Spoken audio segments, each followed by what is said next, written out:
Ayan, so mga kamarites, ngayong araw na to ay magluluto tayo ng kakanin or isang native cake. Usually dito sa Ilocania, wow, o diba? Sa mga Ilocano tawag namin dito ay ingkewa.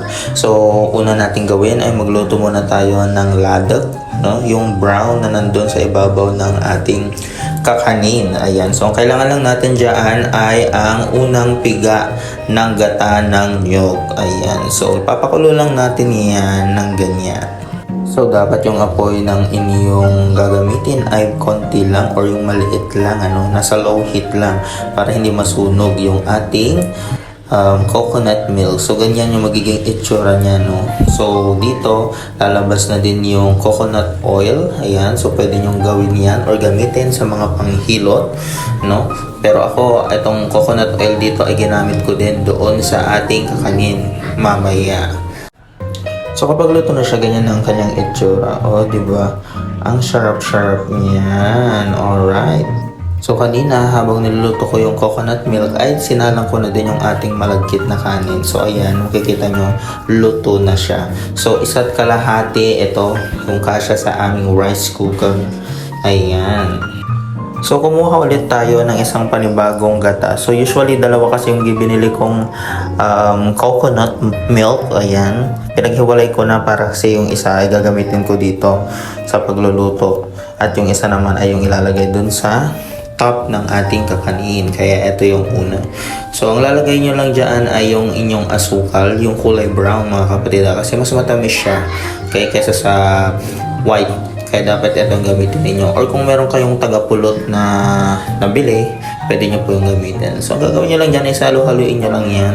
Okay? Para maging kulay brown. Mix na mix dapat yung coconut milk natin at yung ating sugar. Ayan, so kung nag-blend na yung sugar ninyo dun sa inyong coconut milk, pakuluin nyo lang ng konti yan. Ayan, at kapag kumukulo na siya, ay pwede nyo nang i-add yung niluto natin na malagkit na kanin.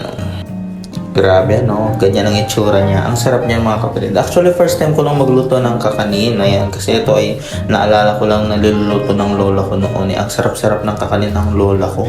Taga Bicol kasi yung lola ko. Kaya ang sarap ng mga kakanin na niluluto niya. Kaya ginaya ko lang yung ginagawa niya noon.